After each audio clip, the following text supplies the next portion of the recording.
سود کے حوالے سے جو سب سے بنیادی اعتراض آپ کے جو بیانات ہیں، کتابوں میں لکھی ہوئی باتیں ہیں، دنیا بھر میں جب آپ سے سوال پوچھا جاتا ہے تب آپ بیان کرتے ہیں، وہ یہ ہے کہ غامدی صاحب سود دینے کو جائز قرار دیتے ہیں، جبکہ اللہ تعالیٰ کے پیغمبر نے سود لینے، دینے اور اس طرح کے کسی معاملے میں یہاں تک کہ لکھنے والے تک کے بارے میں وعید سنا دی ہے۔ اس موضوع پر اب ہم آگے بڑھتے ہیں اور ایک ایک کر کے میں آپ سے اس پر سوال کرتا ہوں۔ پہلا سوال یہ ہے کہ آپ نے اپنی کتاب میں جب اس پہ آرٹیکل لکھا تو وہاں یہ بتایا کہ جو لوگ اسے ممنوع قرار دیتے ہیں، یعنی سود دینے کو، ان کے پاس قرآن و حدیث میں کوئی دلیل نہیں ہے، اور پھر خود ہی آپ ایک حدیث بیان کرتے ہیں اور کہتے ہیں کہ اس سے لوگوں نے بات غلط سمجھی ہے۔ تو اس کا مطلب حدیث تو ہے جس سے لوگوں نے بات غلط سمجھی؟ نہیں، دیکھیے بات یہ ہے، قرآن میں نے پہلے یہ بتایا کہ قرآن مجید میں سود کو ممنوع قرار دیا گیا ہے۔ سب سے پہلے اللہ کی کتاب کو دیکھنی چاہیے کہ وہ کیا چیز ہے جس کو ممنوع قرار دیا جا رہا ہے، وہ ہم نے سمجھ لیا۔ قرض پر منفعت کا مطالبہ کرنا۔ اب میں نے توجہ دلائی ہے کہ یہ دیکھیے کہ کیا قرآن مجید سورہ روم میں جب اس کا ذکر کرتا ہے وَمَا آتَيْتُم مِّن رِبًا لِيَرْبُوَ فِي أَمْوَالِ النَّاسِ، تو وہ سودی قرض ہے جس پر آپ نفع لیتے ہیں۔ اچھا، سورہ آل عمران میں ذکر کرتا ہے لا تاکلوا الربا اضعافا مضاعفا، بڑھتا چڑھتا سود نہ کھاؤ۔ کیا کہہ رہا ہے؟ نہ کھاؤ۔ سود دینا زیر بحث ہی نہیں۔ اس کے بعد اس مقام پر آ جائیے جو سورہ بقرہ میں ایک تفصیلی مقام ہے جس پر قرآن مجید نے اس پوری بات کو بیان کیا ہے۔ میں یہ چاہتا ہوں کہ میں آپ کے سامنے وہ رکھ دوں اور پھر یہ دیکھیے کہ اس میں اللہ تعالیٰ نے کیا بات بیان کی ہے، کہاں سے بات شروع ہوئی، وہ کہاں تک پہنچی ہے، اس سارے کو ہم دیکھ لیتے ہیں۔ یہ جو دونوں مقامات ہیں ان میں بہت اجمال سے ذکر کیا ہے۔ سورہ آل عمران میں بھی بہت اجمال کے ساتھ یہ فرمایا کہ بڑھتا چڑھتا سود نہ کھاؤ۔ اس میں صرف بڑھتا چڑھتا کے الفاظ سے کیا مراد ہے اس کی وضاحت عام طور پر علماء کرتے رہے، میرے نزدیک وہ بالکل درست وضاحت ہے۔ اچھا، اسی طریقے سے سورہ روم کی آیت ہے، اس میں اگر آپ استاد امام کی تفسیر پڑھ لیں تو آپ کو معلوم ہو جائے گا کہ اس کا صحیح مدعا کیا ہے۔ یہ سورہ بقرہ ہے جس نے اس معاملے میں تفصیلی طور پر اللہ تعالیٰ کے منشا کو واضح کیا ہے۔ چنانچہ یہ دیکھیے کیا فرمایا ہے۔ یہ کہا ہے کہ الذین یاکلون الربا لا یقومون الا کما یقوم الذی یتخبطہ الشیطان من المس ذلک بانہم قالوا انما البیع مثل الربا واحل اللہ البیع وحرم الربا فمن جاءہ موعظۃ من ربہ فانتہی فلہ ما سلف وامرہ الی اللہ فمن عاد فاولئک اصحاب النار هم فیہا خالدون۔ اس کا ترجمہ کیا ہے؟ اس کا ترجمہ یہ ہے کہ اس کے برخلاف جو لوگ سود کھاتے ہیں، اس سے پہلے انفاق کا ذکر ہو رہا ہے، اس کے برخلاف جو لوگ سود کھاتے ہیں وہ قیامت میں اٹھیں گے، یہاں لفظ ذہن میں رہے، سود کھاتے ہیں۔ اچھا، قرآن کے الفاظ، قرآن مجید کے الفاظ ہیں، الذین یاکلون الربا۔ اس کے برخلاف جو لوگ سود کھاتے ہیں وہ قیامت میں اٹھیں گے تو بالکل اس شخص کی طرح اٹھیں گے جسے شیطان نے اپنی چھوت سے پاگل بنا دیا۔ کھانے والوں کے بارے میں، کھانے والوں کے بارے میں یہ اس لیے کہ انہوں نے کہا ہے کہ بیع بھی تو آخر سود ہی کی طرح ہے۔ یہ دیکھیے وہی بات جو ہم کر رہے تھے، یعنی بیع اور شراب میں بھی نفع لیا جاتا ہے تو لوگ کہتے تھے کہ اس میں اور اس میں کیا فرق ہے، میں نے ایک سودا لا کے بیچا، اس پر میں نے نفع لے لیا، میں نے آپ کو روپیہ استعمال کرنے کے لیے دیا، میں نے اس پر نفع لے لیا، اس میں آخر مسئلہ کیا ہو گیا؟ تو قرآن کہتا ہے کہ اس لیے کہ انہوں نے کہا ہے کہ بیع بھی تو آخر سود ہی کی طرح ہے، اور تعجب ہے کہ اللہ نے بیع کو حلال اور سود کو حرام ٹھہرایا ہے۔ یعنی وہ اس بات پر استجاب کا اظہار کرتے تھے، تعجب کا اظہار کرتے تھے کہ یہ کیا وجہ ہے کہ بیع کی طرح کی چیز ہے، اللہ نے ایک کو حلال کر دیا، دوسری کو حرام ٹھہرا دیا۔ اس میں کوئی شک نہیں کہ اللہ نے اسے حرام ٹھہرایا ہے، لہٰذا جسے اس کے پروردگار کی تنبیہ پہنچی اور وہ باز آ گیا تو جو کچھ وہ لے چکا سو لے چکا۔ اچھا، جو قرض اس نے، یعنی بات کہاں سے شروع ہو گئی تھی؟ وہ لوگ جو سود کھاتے ہیں، اب کیا کہا جا رہا ہے؟ جو لے چکا وہ لے چکا، اس کے خلاف کوئی اقدام نہ ہوگا اور اس کا معاملہ اللہ کے حوالے ہے، یعنی اس سے پہلے جس نے لے لیا۔ یہ قرآن کا عام اصول ہے کہ وہ ماضی پر اطلاق نہیں کرتا، تو یہ کہا کہ اب آئندہ سے بچ جائیں اس سے۔ فرمایا اب آگے دیکھیے، اور جو اس تنبیہ کے بعد بھی اس کا اعادہ کریں گے، یعنی اب جب اللہ نے کہہ دیا کہ سود کھانا ممنوع ہے، اب جب اللہ نے کہہ دیا کہ سود لینا ممنوع ہے، تو جو لوگ اس کا اعادہ کریں گے تو وہ دوزخ کے لوگ ہیں، وہ اس میں ہمیشہ رہیں گے۔ یعنی بڑی وعید سنا دی کہ اللہ تعالیٰ کی حکومت میں، اللہ تعالیٰ کے پیغمبر کی طرف سے، بلکہ قرآن مجید میں خود اللہ کی طرف سے اعلان کیا جا رہا ہے کہ اس کو حرام قرار دے دیا گیا ہے، اب لوگ اس سے باز آ جائیں۔ جو لوگ اس تنبیہ کے باوجود باز نہیں آئیں گے ان کے لیے یہ سزا ہے، یہ بیان کیا۔ اب آگے دیکھیے، یمحق اللہ الربا ویربی الصدقات، اس دن یعنی قیامت کے دن اللہ سود کو مٹا دے گا اور خیرات کو بڑھائے گا۔ یعنی تم سمجھتے ہو کہ یہاں اس سے کچھ کما رہے ہو، اس میں اضافہ تمہارے پاس آ رہا ہے، اس سے تمہیں فائدہ ہو رہا ہے، قیامت میں یہ سب کچھ ختم ہو جائے گا۔ ٹھیک، اور وہاں کیا چیز بڑی ہوئی نظر آئے گی؟ وہ خیرات ہے، وہ صدقات ہیں۔ تو یہاں پر بھی دیکھیے کیا چیز ہے، یعنی آپ کے پاس جو اضافہ آیا تھا اس کے بارے میں فرمایا کہ یمحق اللہ الربا ویربی الصدقات واللہ لا یحب کل کفار نسیم، اور حقیقت یہ ہے کہ اللہ کسی ناشکرے اور کسی حق تلفی کرنے والے کو پسند نہیں کرتا۔ اس کے بعد ارشاد ہوا، ان الذین آمنوا وعملوا الصالحات واقاموا الصلاۃ وآتوا الزکاۃ لہم اجرہم عند ربہم ولا خوف علیہم ولا ہم یحزنون۔ ہاں، جو لوگ ایمان لائے اور انہوں نے نیک عمل کیے اور نماز کا اہتمام کیا اور زکوٰۃ ادا کی، ان کے لیے ان کا اجر ان کے پروردگار کے پاس ہے، اور وہاں ان کے لیے کوئی اندیشہ ہوگا اور نہ وہ کوئی غم کبھی کھائیں گے۔ یہ اللہ تعالیٰ نے بشارت دی کہ وہ لوگ کہ جنہوں نے ایمان قبول کر لیا ہے، اس چیز کو چھوڑ دیا ہے، ان کے لیے بشارتیں ہیں، لیکن جو لوگ میری اس تنبیہ کے بعد بھی باز نہیں آئیں گے ان کے لیے دوزخ کی وعید ہے۔ آگے دیکھیے، یا ایھا الذین آمنوا اتقوا اللہ وذروا ما بقی من الربا ان کنتم مومنین۔ ایمان والو، اگر تم سچے مومن ہو تو اللہ سے ڈرو اور جتنا سود باقی رہ گیا ہے، یعنی جو لینا تھا تمہیں، جو پہلے لے چکے قسط وار دیا جا رہا ہوتا نا، جتنا سود باقی رہ گیا اسے چھوڑ دو۔ اچھا، یہ بھی سود لینے والے کو کہا۔ سود کھانے والوں کا قیامت میں یہ حشر ہوگا، جو لے چکے وہ لے چکے۔ اب اس کے بعد کیا کہا جا رہا ہے کہ جو سود باقی رہ گیا اسے چھوڑ دو۔ یعنی سود باقی رہ گیا ہے، یعنی تمہارا جو دوسرے کے ذمے ہے، جس کو تم نے قرض دیا ہوا تھا، اس سے تم نے جو کچھ وصول کرنا تھا، جو وصول کر چکے وہ کر چکے، جو باقی رہ گیا ہے اللہ کی اس تنبیہ کے بعد چھوڑ دو۔ کون زیر بحث ہے؟ لینے والے، سود کھانے والے، سود کا مطالبہ کرنے والے۔ آگے کیا فرمایا؟ فَإِن لَّمْ تَفْعَلُوا فَأْذَنُوا بِحَرْبٍ مِّنَ اللَّهِ وَرَسُولِهِ وَإِن تُبْتُمْ فَلَكُمْ رُءُوسُ أَمْوَالِكُمْ لَا تَظْلِمُونَ وَلَا تُظْلَمُونَ۔ لیکن اگر تم نے ایسا نہیں کیا تو اللہ اور اس کے رسول کی طرف سے جنگ کے لیے خبردار ہو جاؤ۔ یعنی گویا یہ بات واضح کر دی گئی کہ اگر لوگ باز نہیں آئیں گے، ظاہر ہے کہ ان کے قیمتی مفادات تھے، انہوں نے ہزاروں کا سود لوگوں سے لینا تھا، انہوں نے قرض دیے ہوئے تھے۔ جب اللہ تعالیٰ نے کہا کہ نہیں لینا تو یہ آسان نہیں تھا کہ لوگ اس سے رک جائیں، اور ایک قبائلی نظام میں لوگ اپنے معاشی مفادات کے لیے انکار کر دیتے، تو یہ ایک نوعیت کا حرابہ قرار دے دیا گیا کہ اگر تم اس تنبیہ کے بعد اللہ اور رسول کی حکومت میں سود لینے پر اصرار کرتے، سود لینے پر، سود کھانے پر اصرار کرتے ہو تو تمہارے خلاف جنگی کارروائی کی جا سکتی ہے۔ فَأْذَنُوا بِحَرْبٍ مِّنَ اللَّهِ وَرَسُولِهِ، اس کو بھی لوگ غلط طریقے سے بیان کر دیتے ہیں کہ سود کھانا اللہ اور رسول کے خلاف جنگ کرنا ہے۔ یہ نہیں کہا گیا، یہ کہا گیا ہے کہ اگر تم سود کھانے پہ اصرار کرو گے تو تمہارے خلاف جنگی کارروائی ہوگی۔ یہ مطلب ہے اس کا، کیونکہ یہ دوسری جگہ واضح کر دیا اللہ تعالیٰ نے کہ عام حالات میں کوئی جرم کا ارتکاب کرتا ہے تو آپ کہتے ہیں یہ چوری ہے، یہ بدکاری ہے، اس کی یہ سزا ہے، لیکن اگر سرکشی اختیار کر لی جائے، نیوسنس پیدا کر دی جائے تو یہ حرابہ ہو جاتا ہے۔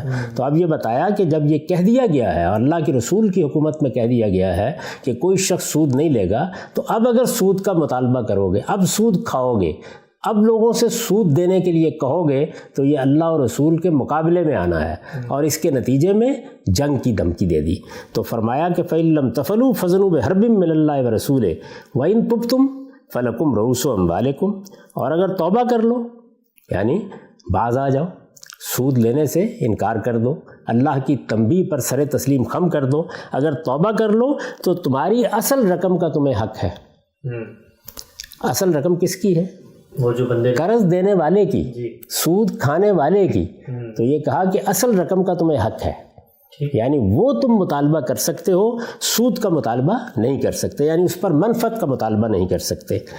نہ تم کسی پر ظلم کرو گے نہ تم پر ظلم کیا جائے گا، اگر تم لوگے تو، یعنی اگر سود لوگے تو تم ظلم کرو گے، اور اگر اصل رقم کو وہ مار بیٹھے گا تو وہ ظلم کرے گا۔ تو نہ تم پر ظلم کیا جائے گا نہ تم کسی پر ظلم کرو گے۔ آگے کیا فرمایا؟ وَإِن كَانَ ذُو عُسْرَةٍ فَنَظِرَةٌ إِلَىٰ مَيْسَرَةٍ وَأَن تَصَدَّقُوا خَيْرٌ لَكُمْ إِن كُنتُمْ تَعْلَمُونَ۔ اور مقروض کبھی تنگ دست ہو، یعنی جس نے قرض لیا ہوا ہے تنگ دست ہو تو ہاتھ کھلنے تک اسے مہلت دو، یہاں بھی اسی کو کہا جا رہا ہے جو اور اگر تم بخش دو تو یہ تمہارے لیے بہتر ہے اگر تم سمجھتے ہو۔ وَاتَّقُوا يَوْمًا تُرْجَعُونَ فِيهِ إِلَى اللَّهِ ثُمَّ تُوَفَّىٰ كُلُّ نَفْسٍ مَّا كَسَبَتْ وَهُمْ لَا يُظْلَمُونَ۔ تو فرمایا کہ اور اس دن سے ڈرو جس میں تم اللہ کی طرف لوٹائے جاؤ گے، پھر ہر شخص کو اس کی کمائی وہاں پوری مل جائے گی اور لوگوں پر کوئی ظلم نہ ہوگا۔ میں نے عرض کیا کہ ایک مقام سورہ روم میں ہے جس میں سود کا ذکر ہوا، دوسرا سورہ آل عمران میں ہے، وہاں بالاجمال صرف اتنا کہا کہ اضافہ مضافہ، بڑھتا چڑھتا سود نہ کھاؤ، یہاں کوئی کسر ہی باقی نہیں رہی، یعنی ہر لحاظ سے واضح کر دیا کہ سود ہوتا کیا ہے۔ یہاں بتا دیا کہ قرض پر منفعت کا نام سود ہے، بتا دیا اصل زر کو واپس لینا کوئی جرم نہیں ہے، یہ بتا دیا کہ اس میں بھی مہلت دینی چاہیے، کوئی اس میں ابہام باقی رہ گیا؟ یعنی جو کچھ ہم نے ربا کا مطلب سمجھا تھا، جو سود کے معنی سمجھے تھے، اسی کی قرآن مجید نے پوری تصویب کر دی۔ تو یہ قرآن مجید کا بیان ہے۔ اس میں مجھے بتائیے کوئی ایک لفظ بھی قرآن مجید نے ان لوگوں کے بارے میں کہا ہے جو سود دیتے ہیں؟ نہیں، ان آیات میں تو کہیں ایسا کوئی لفظ نہیں ہے۔ یعنی یہ سب سے زیادہ تفصیلی مقام ہے نا، یعنی یہاں پوری بات واضح کی گئی ہے۔ جو لوگ اعتراض کر رہے تھے ان کے اعتراض کا جواب دیا گیا ہے، جو بیع کو اور سود کو ایک قرار دے رہے تھے ان کی غلطی واضح کی گئی ہے۔ یہاں بتایا گیا ہے کہ لینے کا کیا حق ہے، یہاں جتنی تفصیل کے ساتھ بات کی گئی ہے کہ اگر یہ کرو گے تو یہ نتیجہ نکلے گا، یہ کرو گے تو یہ نتیجہ نکلے گا، اور باقاعدہ وعید سنائی گئی ہے کہ باز نہیں آؤ گے تو جہنم میں جاؤ گے، اور اسی طرح دنیا میں بھی آخری کارروائی کی دھمکی دے دی گئی ہے کہ اگر باز نہیں آؤ گے، نہیں رکو گے، اس تنبیہ کے بعد بھی لوگوں سے سود کا مطالبہ کرو گے، تمہارے خلاف جنگی کارروائی کی جائے گی۔ تفصیل کے ساتھ یہ بات یہاں قرآن مجید نے واضح کر دی۔ یہ بھی بتا دیا کہ کیا چیز ہے جو زیر بحث ہے۔ فَلَكُمْ رُءُوسُ أَمْوَالِكُمْ، یعنی اصل زر تم اپنے قرض لینے والے سے لے سکتے ہو۔ اگر وہ تنگ دست ہے تو کہا کہ اس کو مہلت دو، اس کے لیے محبت کے کلمات ہیں، اس کے بارے میں یہ کہا جا رہا ہے کہ اسے مہلت ملنی چاہیے، اس نے کسی جرم کا ارتکاب ہی نہیں کیا، وہ تو اپنی ضرورت کے لیے قرض لینے آیا، مجبور ہے، وہ قرض لینے آیا تھا، بغیر ضرورت کے کون قرض لے گا؟ یعنی جو آدمی بھی آئے گا وہ اپنی کسی ضرورت کو پورا کرنے کے لیے آئے گا نا، وہ اس کی ذاتی ضرورت ہو سکتی ہے، وہ اس کی کوئی معاشرتی ضرورت ہو سکتی ہے، وہ اس کی کوئی کاروباری ضرورت ہو سکتی ہے، وہ کسی رفاہی مقصد کے لیے آپ سے قرض مانگ سکتا ہے۔ تو میں نے جیسے ابھی عرض کیا تھا کہ اصل میں میرا دین مجھ سے یہ مطالبہ کرتا ہے کہ میرے پاس میری ضرورتوں سے زائد اگر کوئی چیز ہے تو میں اس کو ویسے ہی دے دوں، انفاق کروں۔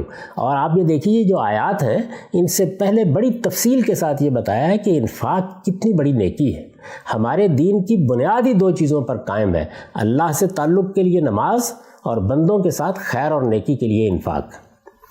تو انفاق کروں، اگر میں نے انفاق نہیں کیا تو میں دوسرے درجے پر آ گیا ہوں، میں اب قرض دے رہا ہوں، قرض پر نفع کا مطالبہ نہیں کرنا۔ قرآن مجید نے یہ بات واضح کر دی۔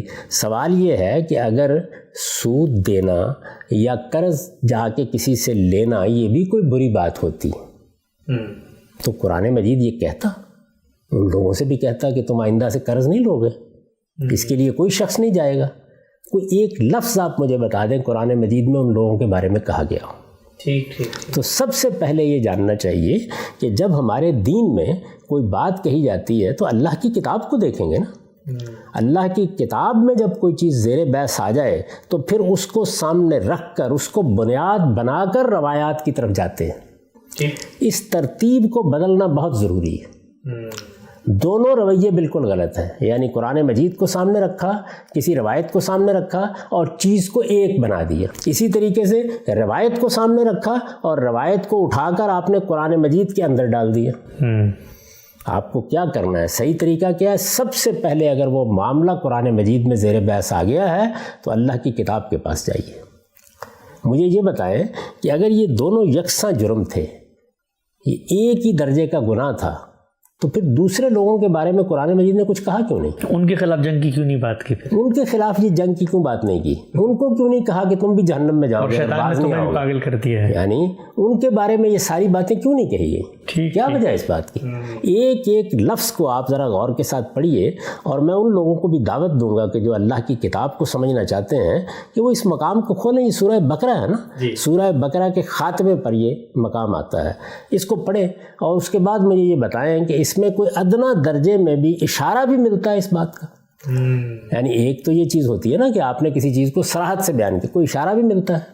سوال یہ ہے کہ جو سود کا کاروبار کر رہے تھے لوگ، وہ کہیں ہوا میں بیٹھے ہوئے کاروبار کر رہے تھے؟ لوگ لینے آتے تھے نا ان کے پاس، وہ لینے جو لوگ آتے تھے مسلمان ہو گئے تھے جی۔ ان کے حقوق کا تحفظ کرنے کے لیے اللہ تعالیٰ نے یہ ساری بات کہی، تو یہ بتا دیا جاتا کہ آئندہ لینے بھی نہیں جاؤ گے، اور اگر ان کو سود دو گے تو تمہارے خلاف بھی یہی کارروائی ہوگی۔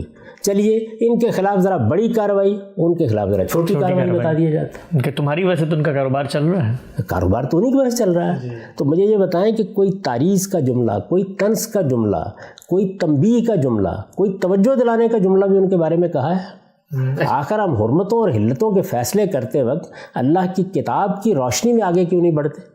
میں ابھی روایت پر جاؤں گا، لیکن سب سے پہلی چیز جس کی طرف میں نے توجہ دلائی ہے وہ یہ ہے کہ اللہ کی کتاب میں اس کو بڑی محکم جگہ پر بیان کر دیا گیا ہے، اور پھر آپ کو بہت وضاحت کے ساتھ یہ سمجھایا ہے کہ کیوں سود کھانا ممنوع ہے۔ جب میں سود لیتا ہوں تو میں دوسرے کے ساتھ زیادتی کر رہا ہوتا ہوں، اللہ تعالیٰ نے اس کو ظلم قرار دیا ہے۔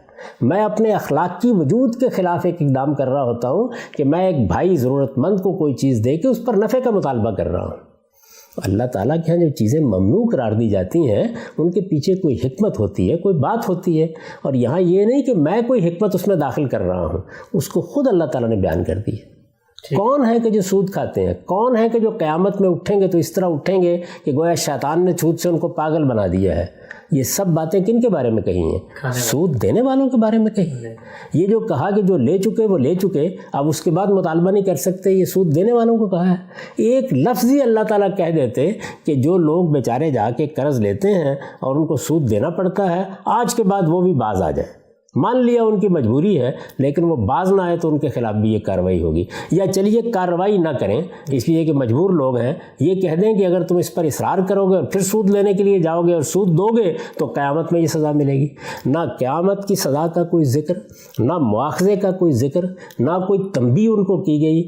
کسی جگہ مجھے بتا دیں کہ قرآن مجید میں یہ ذکر ہوا ہو؟ کہیں بھی نہیں ہوا۔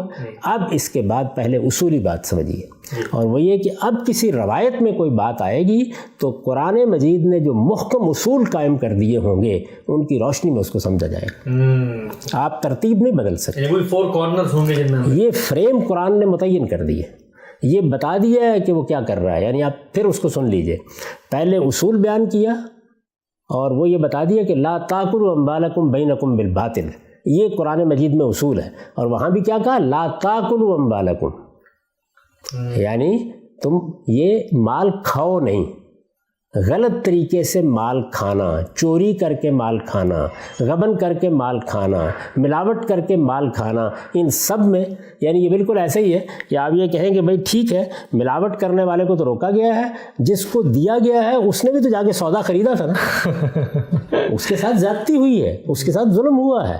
جب میں نے اپنے ایک بھائی کی ضرورت پوری کرنے کے لیے اس کو قرض دیا اور اس سے منفعت کا مطالبہ کیا تو اس کے ساتھ زیادتی ہوئی ہے۔ وہ تو ہو سکتا ہے بیمار بیٹی کو علاج کے لیے لے رہا ہو، یا کسی بھی ضرورت کے لیے لے رہا ہو۔ میں کہتا ہوں کاروبار کو بہتر کرنا چاہتا ہے، وہ کوئی ہٹی کھولنا چاہتا ہے، کوئی دکان کھولنا چاہتا ہے، کوئی بھی کام کرنا چاہتا ہے، ضرورت تھی تو آیا تھا نا میرے پاس، تو وہ اپنی ضرورت لے کے آیا۔ قرآن مجید کہتا ہے یہ تبرع کا عمل تھا، نیکی کا عمل تھا، خیر کا عمل تھا، تمہیں اس کا معاوضہ، اس کا اجر اللہ سے لینا تھا، یہ تو نیکی تمہیں کرنی چاہیے تھی، اس پر تم کیسے یہ کہہ سکتے ہو؟ تو کون زیر بحث ہے؟ اللہ تعالیٰ کی وعید کا مخاطب کون ہے؟ دوزخ کی وعید کس کو دی گئی ہے؟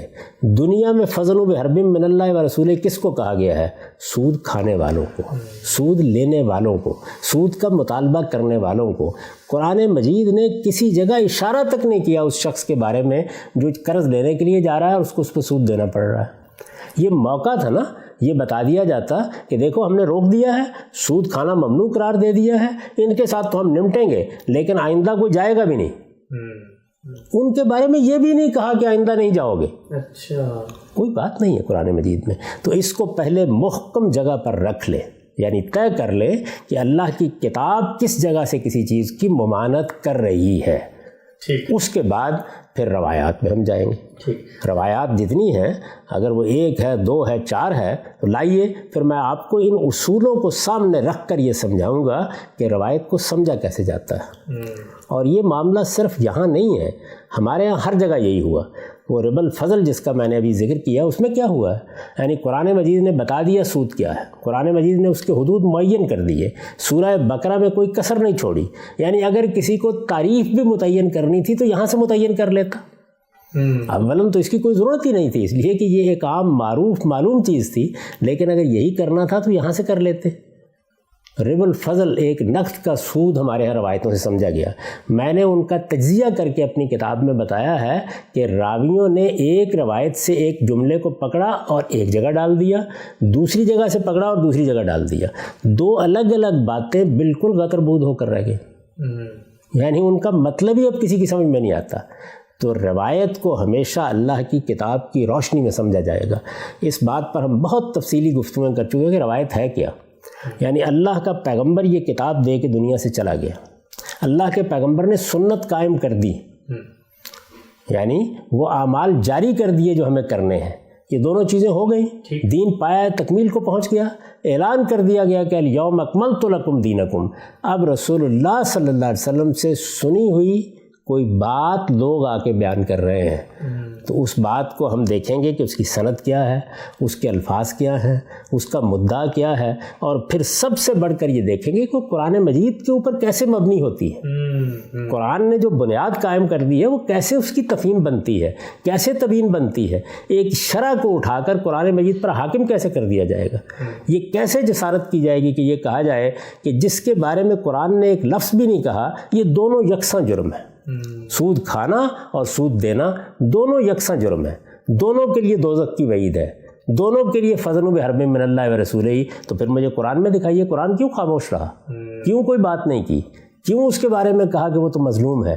اس طرح کی کوئی بات سرے سے ہے ہی نہیں ہے. اب آپ اس کو لے کر روایتوں میں جائیں, اس کو لے کر آپ اس مدعا کو سمجھیں, وہ سب کچھ سمجھ میں آ جائے گا. لیکن جب تک آپ یہ ترتیب درست نہیں کریں گے دین کو سمجھنے کی, وہی کچھ ہوگا جو ہمارے ہاں ہو رہا ہے. یعنی ہر چیز کو اس کی الگ جگہ پہ رکھ کے ان کی باہمی حکمت کو واضح کیے بغیر اور قرآن اور حدیث کے ریلیشن کو سمجھے بغیر جب باتیں کی جائیں گی تو ایسے ہی کی جائیں گی. ٹھیک, ہم سب بہت بہت دلچسپ موڑ پر ہم آج, ہمارا وقت چونکہ ختم ہو رہا ہے, معذرت ختم کرنا پڑے گا. لیکن یہ بات کہ قرآن مجید کے اندر یہ چیز کہیں زیر بحث ہے کہ جو سود دیتے ہیں, جو سود ادا کرتے ہیں, وہ تو 2 اور 2 4 کی طرح آپ نے قرآن سے واضح کر دیا. سوال یہ ہے کہ اب اس روشنی میں جب ہم روایتوں پر غور کرتے ہیں تو آپ پھر ان روایتوں کی کیا توجیہ کرتے ہیں کہ جن میں واضح الفاظ میں لفظ آ گیا ہے موکل کا, جو سود کھلاتے ہیں, جو سود دیتے ہیں. اس پر ہم انشاءاللہ تفصیلی طور پر اگلی نشست میں آپ سے بات کریں گے. اب تک آپ کے وقت کا بہت شکریہ.